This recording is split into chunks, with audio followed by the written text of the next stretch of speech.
Before this video starts, I just want to point out that I now actually live stream daily on Twitch. I'm sure you guys all do have Twitch, or do just watch some other streamers over there. So I thought I'd just let you guys know that I am now streaming every single day. So what I want you guys to do is to quickly go into the description of this video. I will link my channel right at the top, where you guys can go and drop me a follow. It literally takes 2 seconds. If you guys are maybe on your phone right now, maybe you're on a computer, you can literally just load it up in a new tab and quickly just drop a follow. It's all much appreciated. And the content which you don't see on my YouTube channel, you will see over there live. So I just thought I'd quickly plug that. Yo guys, what is going on? It's your boy Farfetch here, back with a brand new YouTube video. In today's video, as it has been requested a lot, I'm going to be showing you guys my Fortnite settings, everywhere from my keybinds to my graphic settings, which actually optimize my game and make me play on the best frames possible. I'm also going to be showing you guys a few more secret things. So trust me guys, you will want to watch to the end of this video, therefore you do not miss anything. If you guys do go ahead to enjoy the video, you know what to do, drop a like for me, really does support the channel. You can also subscribe with post notifications turned on, therefore you never miss an upload. And also, if you can't tell, I'm extremely sick. Like, I'm so ill right now, and I probably sound it. That's why my voice maybe sounds a little bit different, but I'm still grinding out content for you guys. But with that being said, let's just hop straight into the video.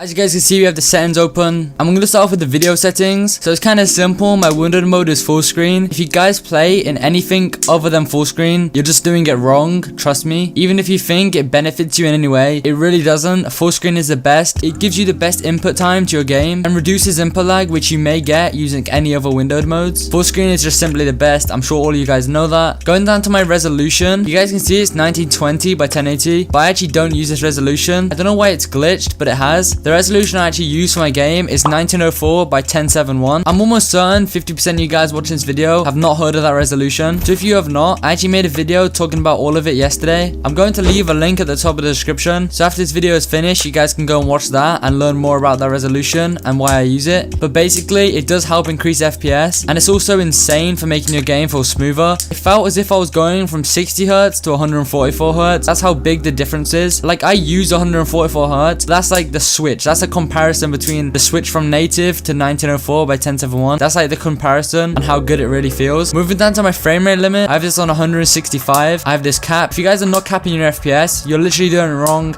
I know a lot of people are still using unlimited FPS, but it's not the way to go. If you guys are running on systems over 100 FPS and you have an 144 Hz monitor, you guys want to cap your FPS at 165. If you have a 240 Hz, you want to cap it at 240. And if you have anything below and run at any lower FPS than 100, you want to either just cap it on 60, or you can actually do it on unlimited. It doesn't really matter if you're below 100 FPS, but for those on 144 Hz, you do want to be capping on 165. I'm not sure what it is, but it's again something to do with input lag. And if you don't cap your FPS, not only will your FPS not be as stable and consistent, but you'll also experience a tiny bit of input lag and delay to your game, which you probably don't realize, but it is a big difference, and it's kind of a make or break in many competitive situations. For my graphics, you guys can see my brightness is 100%. User interface, I just have it normal. This is the same colorblind many pros use. I know Clicks uses this. I think it's just nice and it makes Zone look a lot better. In my opinion, this is the best colorblind mode, and it just balances out the colors. I've tried each and every one, and Detroit has worked out best for me. For all of my graphics quality stuff, you guys can see that I have basically everything on low or off besides my view distance. You guys do not want to have your view distance on near or epic. You guys want to have it on medium. I know Booger, he is a pro player who is doing this. It's kind of a little tip that not many people know about. I don't know how it does it. Your game will just run a lot smoother. Frame rate will be more stable and again consistent. For competitive, having this on medium is perfect, and you'd literally get better FPS with this on medium rather than having it on near, which is kind of surprising. And then moving down to advanced graphic, VSync I have of course off. You guys want to have VSync turned off unless you are playing on a 60 Hz monitor, or unless you are below 100 FPS. Motion blur you want off. Show FPS I just have it on. DirectX version I have it on DirectX 11. If you guys are using a low-end graphics card, anything basically below a 1080 Ti, you guys will want to use DirectX 11. If you have maybe a 2070, a 2060, 2080, or a 1080 maybe, you guys do want to use DirectX 12. It's kind of self-explanatory. If you have a low-end system, DirectX 11 will work better. It's actually the same for this as well, multi-thread rendering. I have mine turned off. I have quite weak hardware and a lower-end system. I use a 1050 Ti graphics card, which isn't the best, so I have this on off, because basically my graphics card can't handle it, and if I was to have it on, I experience hitches and FPS drops, which just isn't good. But again, if you have a higher-end system and do run on DirectX 12, you'll want to have this on, because your game will run better. And that is about it for the video settings.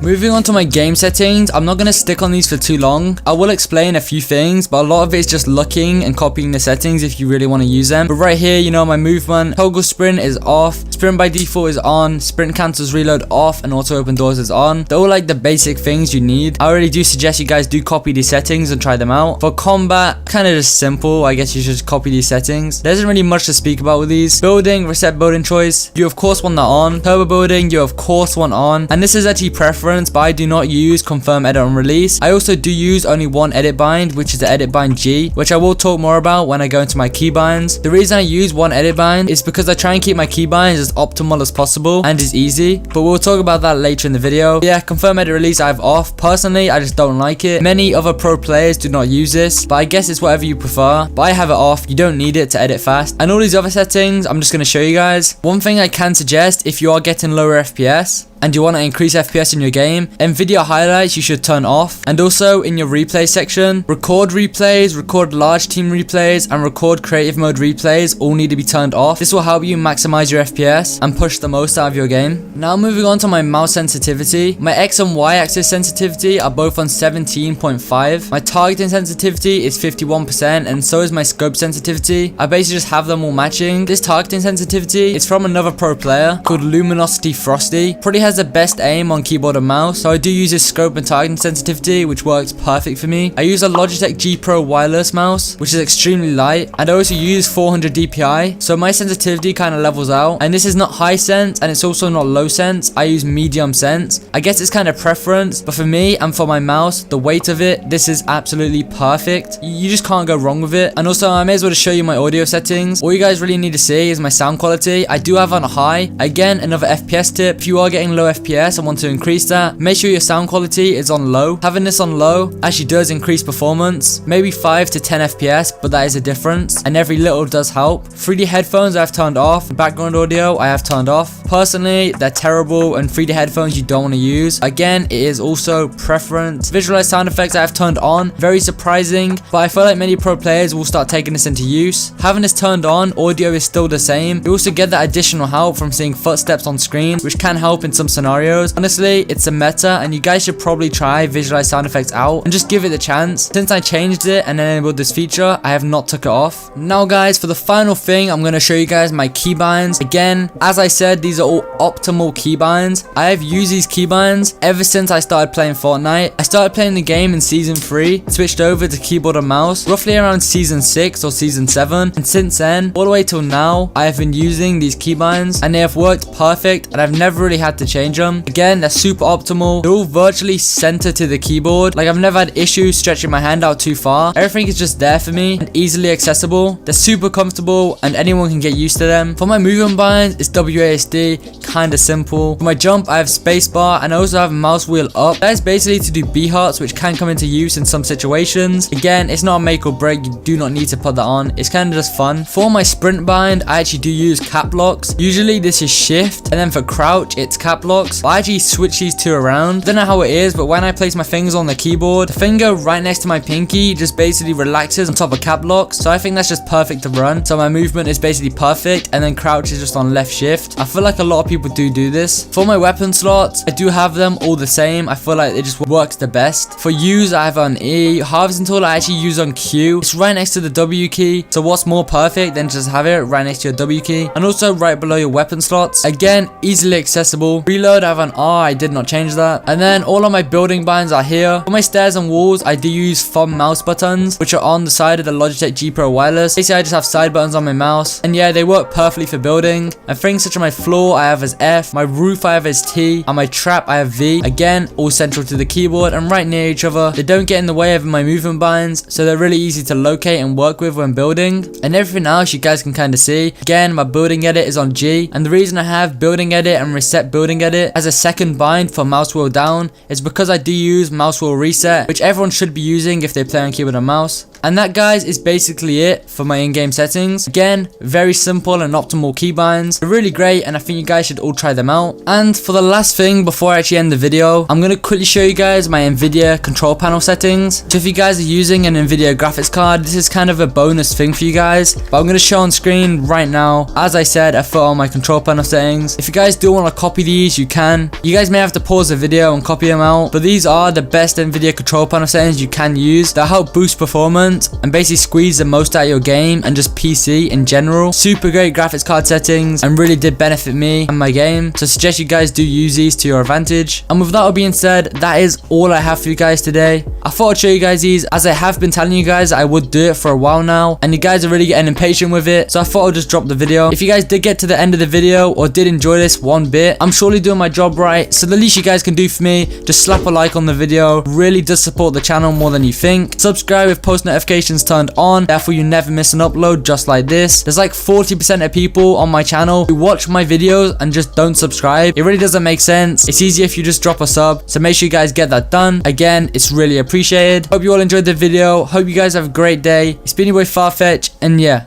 peace.